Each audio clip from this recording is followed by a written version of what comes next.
Hello, I'm James Vincent from Vincent Music. I'm one of the piano teachers here.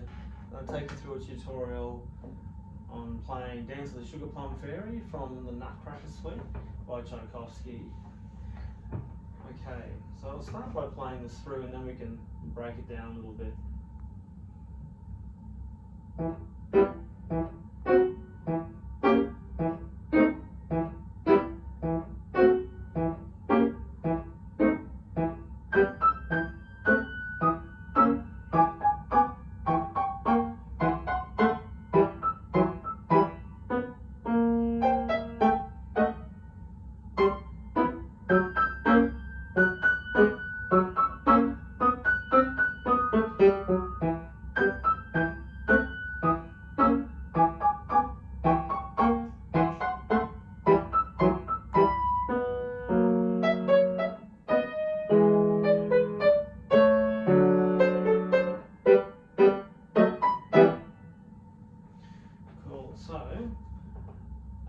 An interesting, delicate little piece.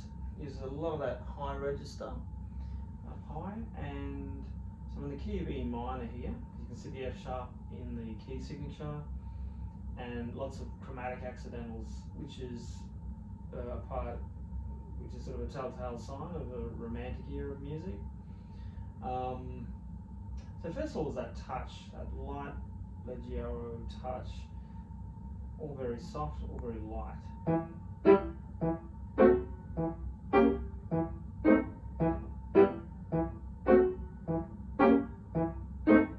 that opening intro. So again, when you play staccato, which are those dots, you can kind of bounce off the keys a little bit and give it a little flick down with your finger to make it ultra short, ultra crisp.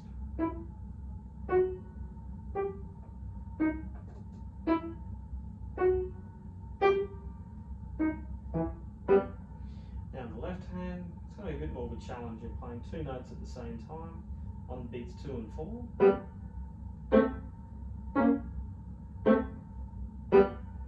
trying to time that will be the challenge.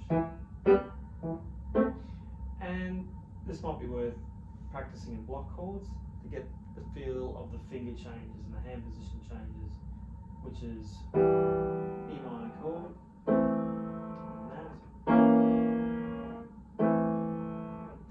So interestingly, those top two notes, bar 2, beat 2 and beat 4, sort of going up in steps. And that's just a step up the scale, and here you're going up a chromatic step. With both those white notes move up to the nearest black notes and back down again. It's worth breaking that down too. Eventually getting it light and quiet.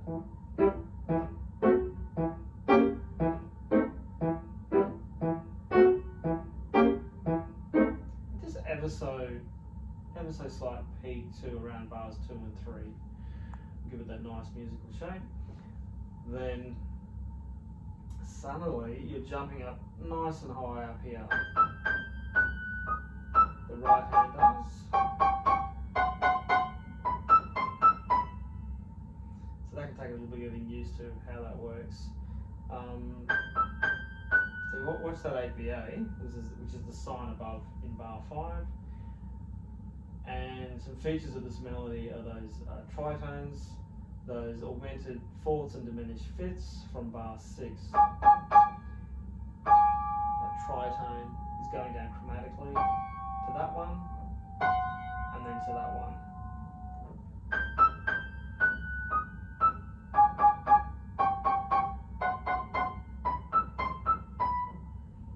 That last B it has a tenuto with a dot, or if you like, a mezzo staccato. So it's short, but not that short. It's more sort of placed. A slight stress too. And that left hand is still doing that same pattern for the first part. The next part, kind of going down chromatically from the 5th.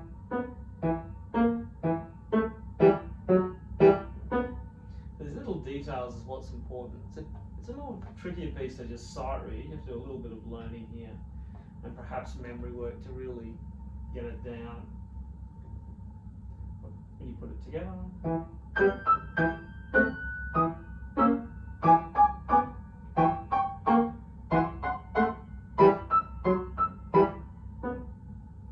And then we're on to this bar 9. You've got the second part of this melody. If we look at the right hand, again you're still up an octave. Where are you here? So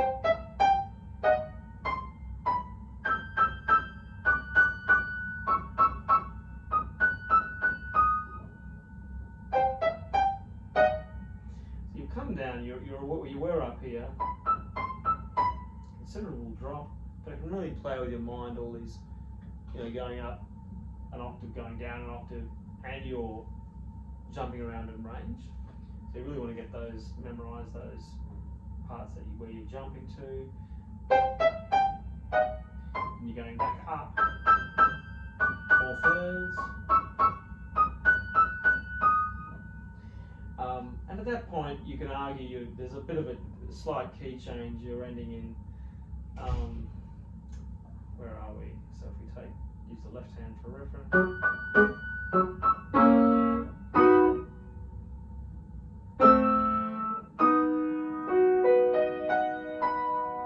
It's really the dominant of that E minor key. But for a moment, you're hinting at B major there, or possibly secondary dominant. So, bit of a key change, lots of accidentals to watch, lots of black notes there. Then the left hand.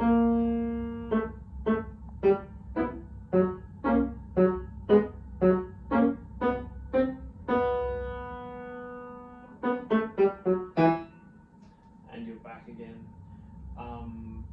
So point in bar 10 is interesting. It might be the first time if you're doing, if you're a beginner piano player, it's the first time you might have come across that F sharp major chord in bar 10, a wholly black chord, as in all the notes are black for the fingers.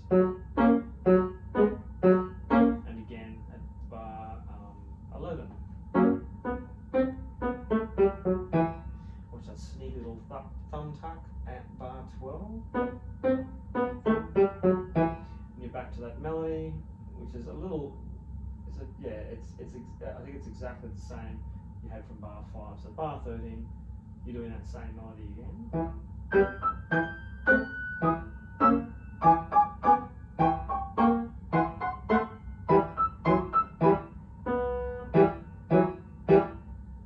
Interestingly, the arrangement, there's a slight difference in the left hand, so just watch that at bar 16. The left hand is a bit different to bar 8.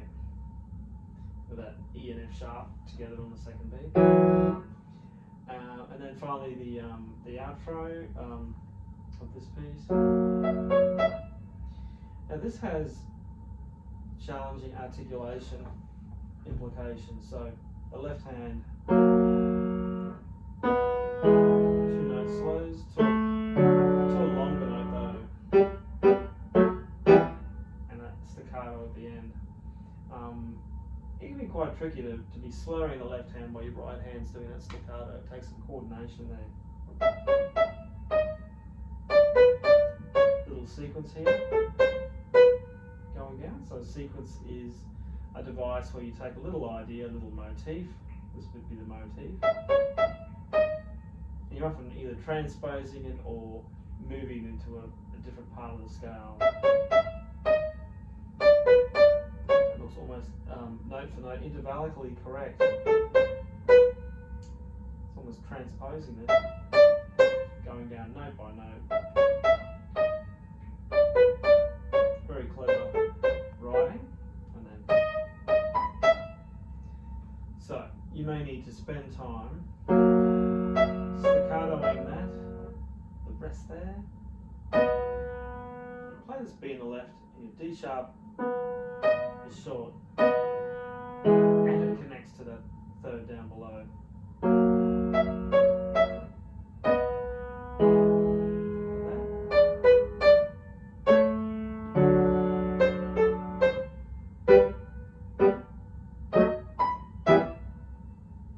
And ending. So that articulation can take time.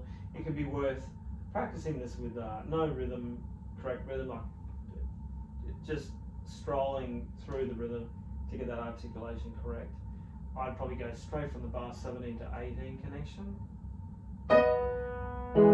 Make sure you're doing that correctly. And you might add on a little bit before in the right hand. And then finally adding on that bit at the front from bar 17.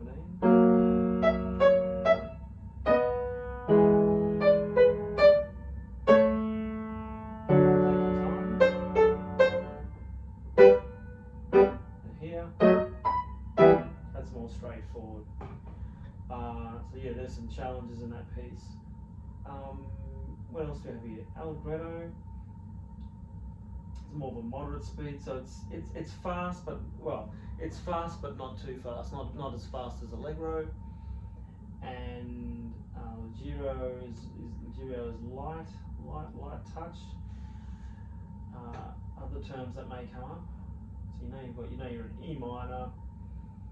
Your mezzo staccatos we mentioned before, lots of chromatic accidentals, and yeah, it comes from a Nutcracker suite. So this is one movement, one section of the whole suite.